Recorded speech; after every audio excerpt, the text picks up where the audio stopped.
agora nós vamos estar vendo algumas curiosidades da linguagem Ruby. Vamos também conhecer um pouco da história e diversos outros aspectos dessa linguagem, que é bem interessante. E a primeira coisa que nós notamos aqui é o diamante. O diamante é o símbolo da linguagem Ruby. E tem uma história também por que uma rubi é o diamante da linguagem Ruby, que é esse diamante vermelho. Então, continuando, o que é o Ruby? Bom, o Ruby é uma linguagem de programação japonesa. Ela foi criada no Japão em 1995 por Matsu, ou seja, não é uma linguagem velha. Ela é baseada em linguagens já bem antigas, mas ela não é uma linguagem velha, ela é uma linguagem bem moderna, bem atual. Seu criador é conhecido como Matsu, e seu nome completo é Yukihito Matsunomoto, ou seja, é um japonês. A sintaxe da linguagem Ruby é baseada em Perl, Ada, Basic, Smalltalk, Eiffel e Lisp. Ou seja, são linguagens aí que hoje em dia você quase não vê as pessoas usando. O Basic sim, né? Mas Eiffel, Smalltalk, Perl, Ada, você não vê. Lisp também eu não vejo. Hoje em dia o que você vê nas linguagens? Você vê Java, você vê Python, você vê Java, Python, C Sharp, C++ também, JavaScript, PHP. Então as linguagens, normalmente, elas pegam as linguagens mais modernas, diferente do Ruby. O Ruby ele se baseia muito em linguagens que já tiveram bastante os seus usos e tudo. Eu respeito muito essas linguagens antigas, até porque as linguagens que nós temos, tudo foi derivado de várias outras linguagens, mas ele deriva bastante desses padrões, dessas questões de linguagens mais antigas. Bom, não é uma linguagem compilada como C++, Java ou Visual Basic, ou seja, ele não é uma linguagem igual C++, que você cria um código. O que é mandar compilar? É quando você joga num compilador, no C++ você tem o GCC e diversos outros, MinGW, 32, esse tipo de coisa que são compiladores. E o que acontece? Você cria um código e você só vai saber se existe de fato um erro ou não na hora que você manda compilar. Às vezes dá erro, não consegue compilar. E quando ele compila, ele cria um arquivo executável, que é aquele executável do Windows que você aperta com o botão direito e manda executar. Então, isso é compilar. Já a linguagem Ruby usa o interpretador. O que o interpretador faz? Ele lê antes o código, né? Conforme você vai escrevendo, ele já vai lendo e caso surgir um erro, ele já mostra para você. Então, isso é uma linguagem interpretada. Esse tipo de linguagem interpretada, basicamente você vê isso muito no Python. Continuando, é uma linguagem que usa um interpretador MRI, ou seja, interpretador, que é o I, de Ruby, o R do Matsu, aí o M do Matsu, ou seja, MRI, interpretador de Ruby do Matsu, bem interessante. O interpretador também provavelmente foi criado também pelo Matsu, pelo Yukihito Matsunomoto.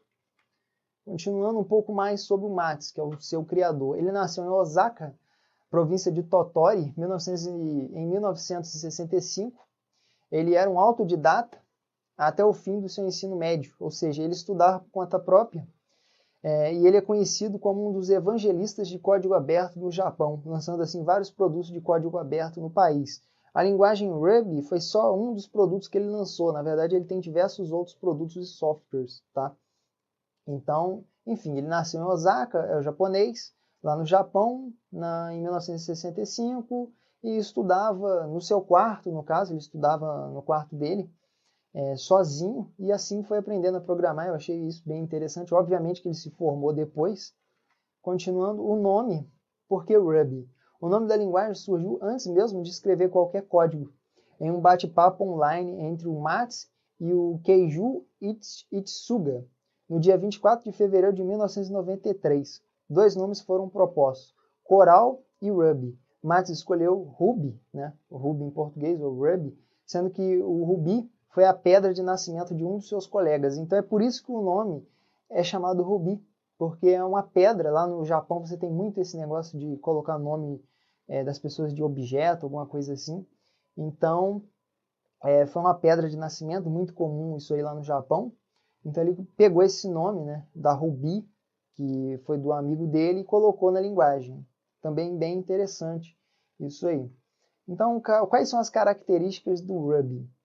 Bom, ele tem orientação a objetos, então se você vem de Java, você vai se sentir bem tranquilo. se você vem de Python também, de C Sharp ou C++, qualquer linguagem que tenha orientação a objetos.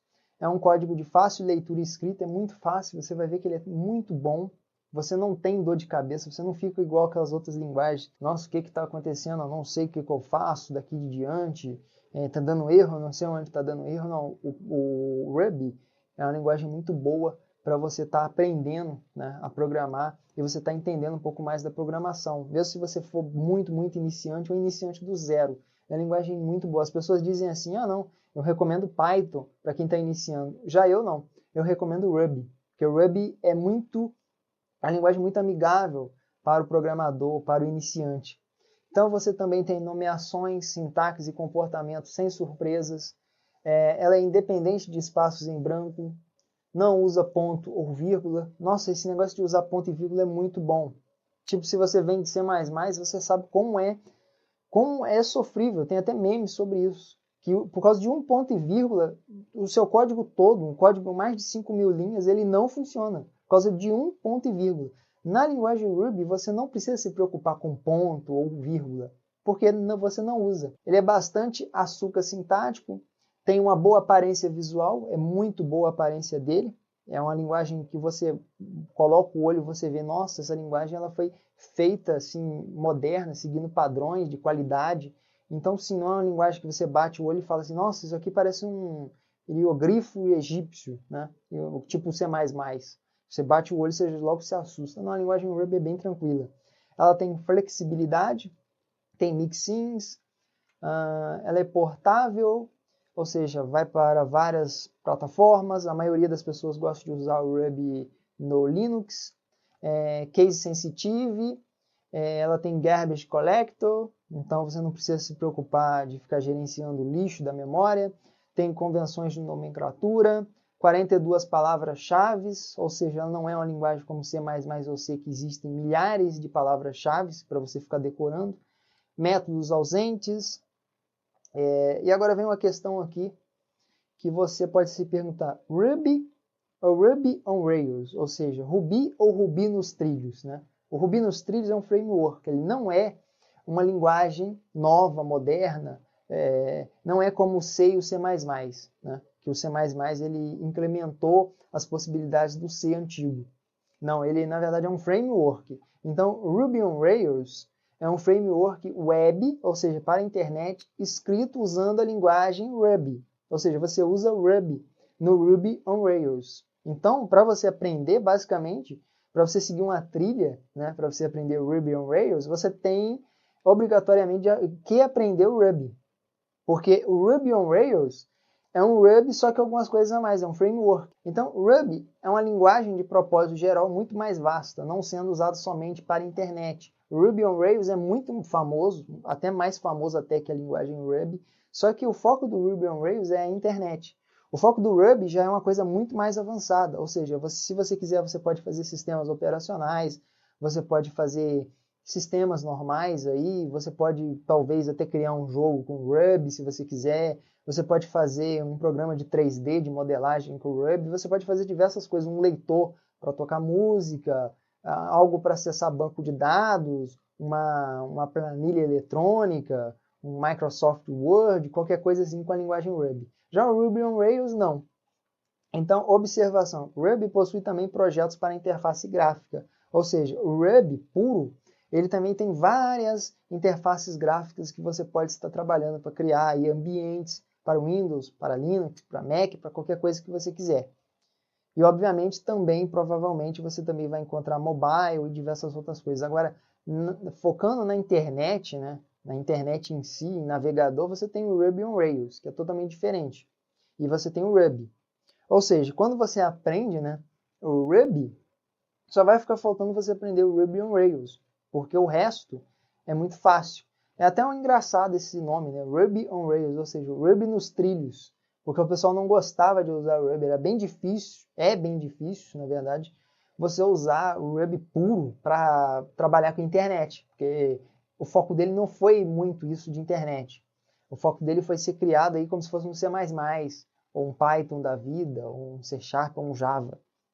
Então, o propósito dele é muito maior. Se você quiser até criar um robô com ele você cria, inteligência artificial, se você quiser criar, você pode criar um sistema para hidrelétrica, para uma estação nuclear, alguma coisa assim. Já o Ruby on Rails não. Continuando, tipagem dinâmica. Ruby é uma linguagem que usa tipagem dinâmica. De acordo com a Wikipedia, é o quê? Tipagem dinâmica é uma característica de determinadas linguagens de programação que não existem declarações de tipo de dados, pois são capazes de escolher que tipo utilizar dinamicamente para cada variável, podendo alterá-lo durante a compilação ou a execução do programa. Algumas das linguagens mais conhecidas a utilizarem tipagem dinâmica são Python, Perl, Ruby, PHP, FoxPro e Lisp. Contrasta com a tipagem estática, que exige a declaração de quais dados poderão ser associados a cada variável antes de sua utilização. Por exemplo, C, C++, Java, entre outras. Então você não tem essa preocupação, vou criar uma variável, que tipo que é, né? Você não precisa usar isso. A linguagem, ela própria já define que tipo que é o dado, dependendo do que você colocar. Então você não precisa se preocupar, tipo você define um tipo, né, uma variável, como se fosse, sei lá, um valor inteiro e você coloca um texto, que é uma string. Aí ele não deixa. Quando você pega uma variável e coloca texto, ele automaticamente sabe que isso é uma string. Quando você coloca um valor 1, 2 ou 3, ou qualquer valor numérico, ele sabe que é um inteiro. Quando você coloca um valor quebrado, ele sabe que é um valor flutuante. Enfim, ele sabe tudo isso. Quando você coloca true, ele sabe que é um valor booleano, que é verdadeiro ou falso.